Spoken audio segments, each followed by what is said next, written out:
As dawn breaks on a brand new era for Formula One, the Mercedes-AMG Petronas F1 Team today launched its challenger for the 2022 season, the Mercedes-AMG F1 W13 Performance. With the sport's most significant technical regulation change in a generation, the factories at Brackley and Brixworth have been bristling with activity to respond to the challenge and identify every possible opportunity to unlock performance. After 18 months of hard work, the end result is the W13, a car which is 98% new and freshly designed from tip to toe with minimal carryover from its predecessor. Behind the wheel of the W13 for the 2022 season will be a new driver partnership of Lewis Hamilton and George Russell, who graduates from the Mercedes Young Driver program to step up to the 8-time world champion Mercedes-AMG Works team. The team's 2022 challenger will be named the Mercedes-AMG F1 W13 Performance, with W13 representing the 13th car produced by the Mercedes-AMG Works team since re-entering F1 in 2010. The E-Performance technology label signifies the continued close collaboration between the team and Mercedes-AMG, with the label featuring on all new AMG Performance hybrid cars.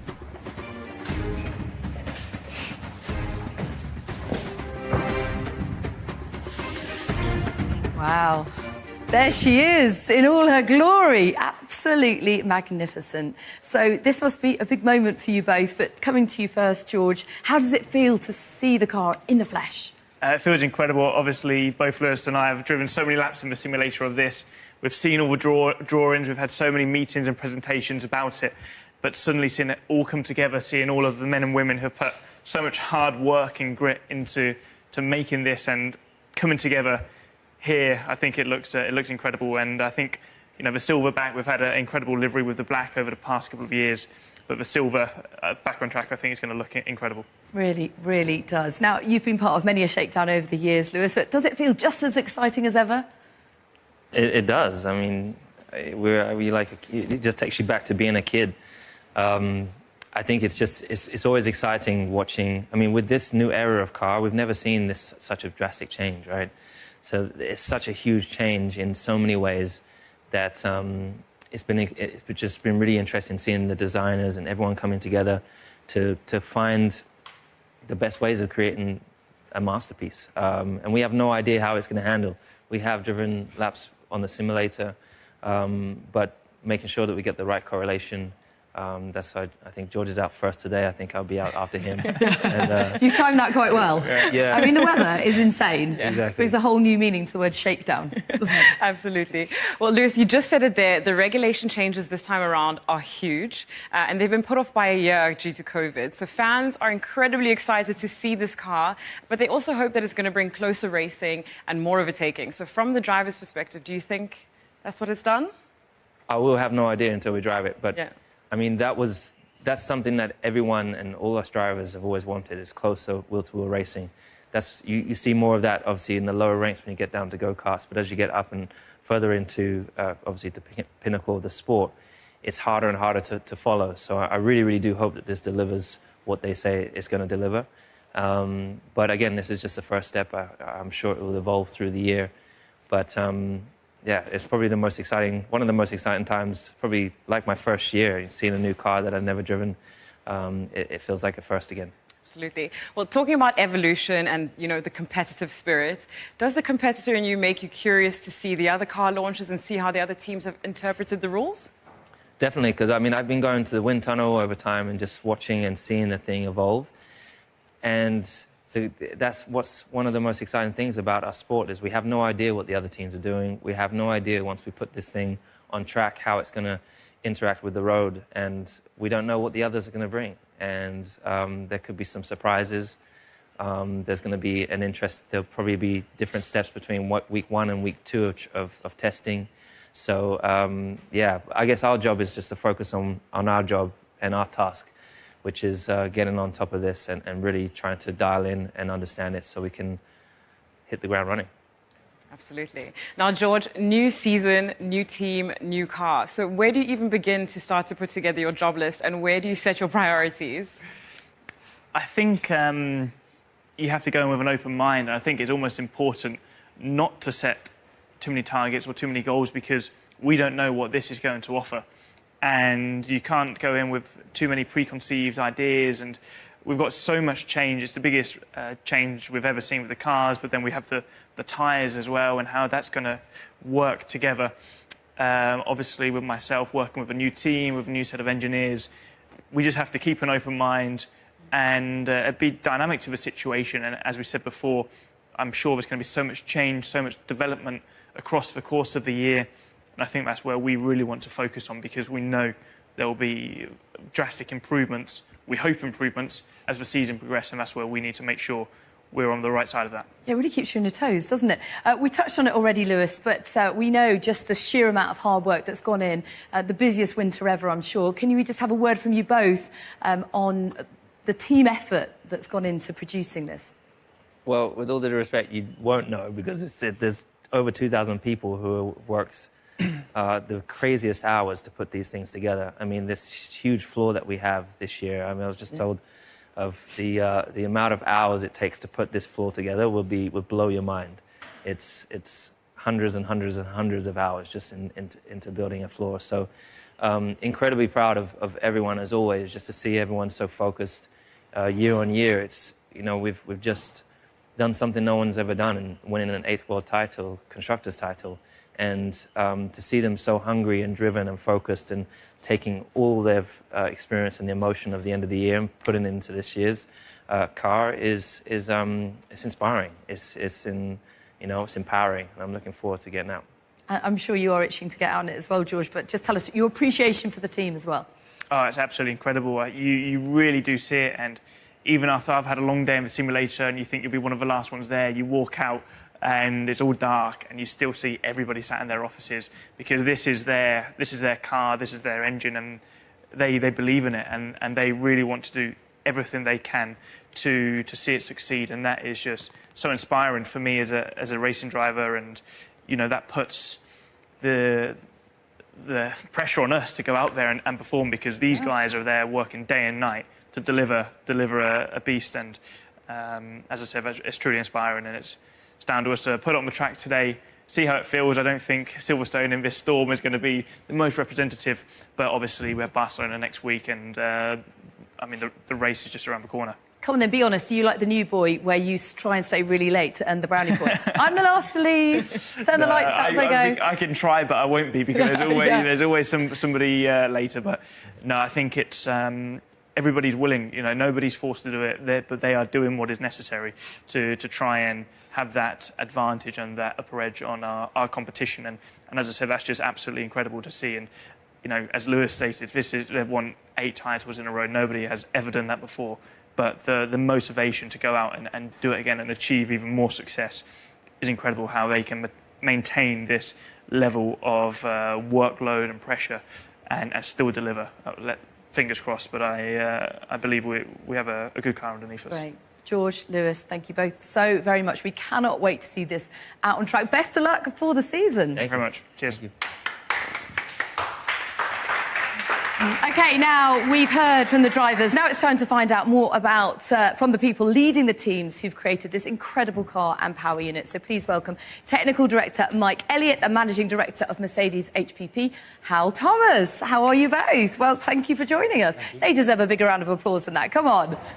They've worked very hard. I tell you what, you don't nearly look tired enough, do they? I thought they'd look, you know, aged at least 10 years. Definitely feel it. And you've still got a full head of hair. Well done. Thank you very much.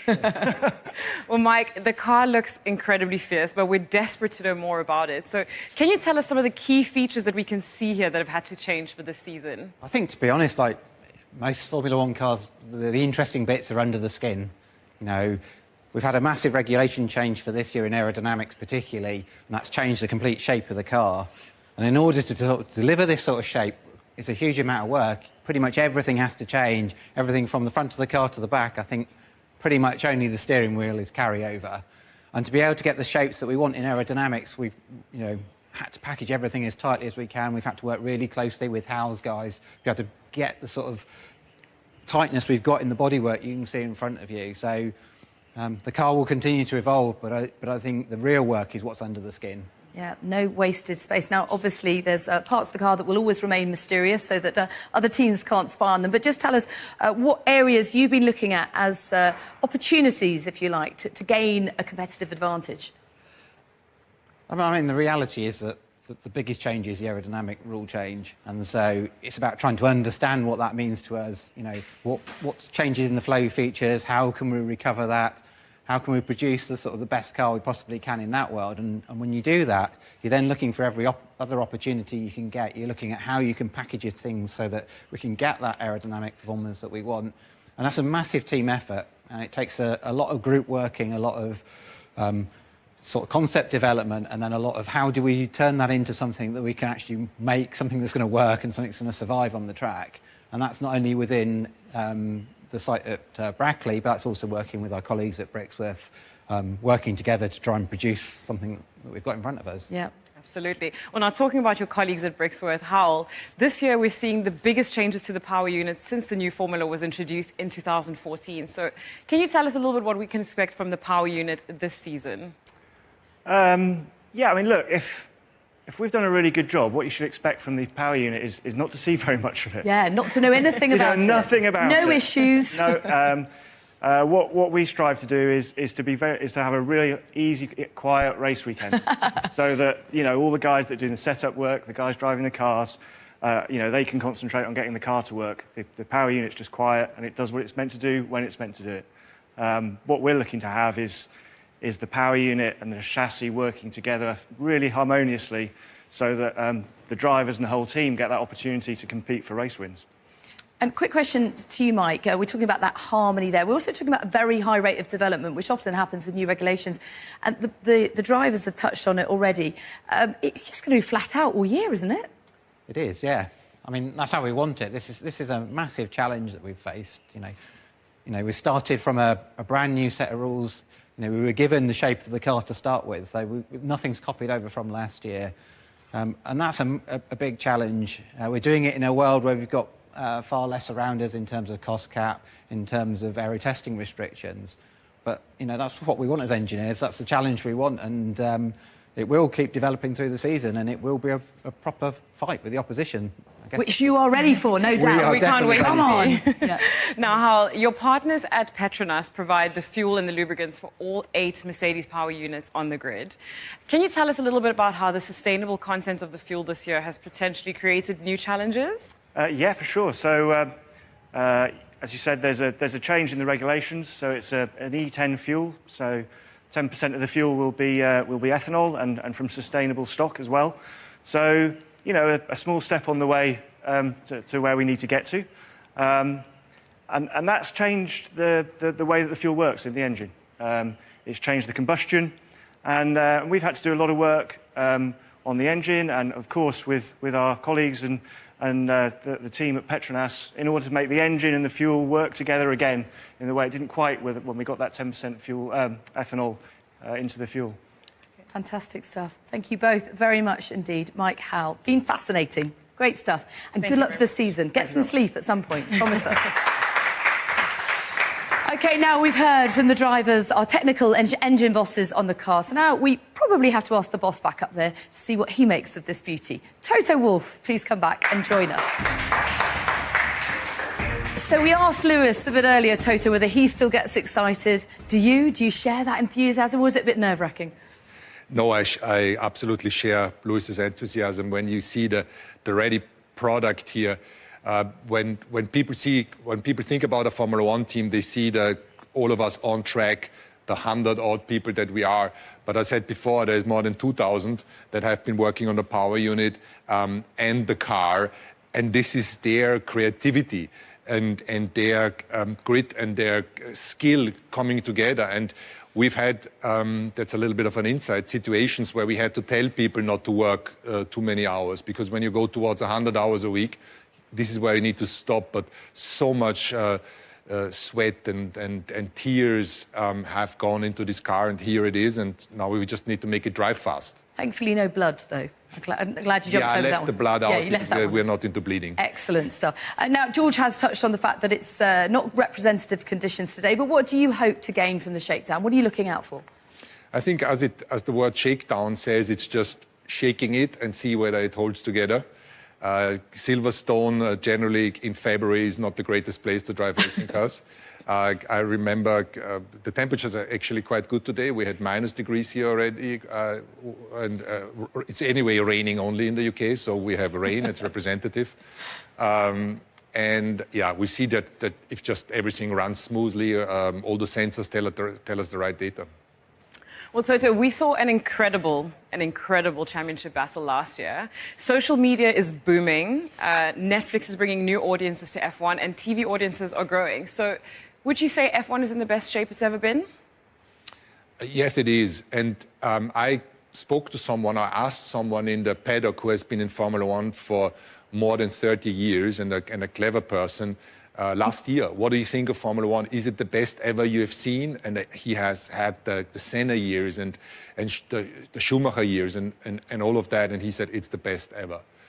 And that's quite amazing. Our audiences go through the roof, thankfully. We had the Abu Dhabi Grand Prix was the second most viewed sporting event of the year after the Euro finals.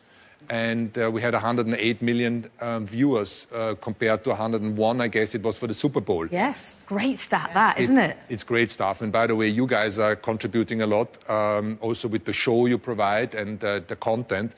And therefore, yeah, I feel very excited that we have this opportunity and that we are living in these great times of Formula One. It's a genuine privilege. Finally, just a few last words to the fans and the team and everybody watching today from you, please. Yeah, so I'm happy that we can finally present you the car as it stands here. Like I said before, there's so much work that has gone into it. And wherever we are in terms of performance, we will be working hard to be fighting for race victories and hopefully be in a position to have the chance to go for a championship. But there is no sense of entitlement here. And last but not least, it's super to see all the stuff around here. You can't see them, but there is a huge amount of everybody involved in the launch today. The juniors that really make my heart smile when I see them. Yeah, big applause to all of you who have been supporting the launch and doing that car. And I hope everybody, the spectators who follows us online, you like the car because I do. Fantastic. Great stuff. Thank you, Toto. You are a great leader indeed. Enjoy the season. Thank you.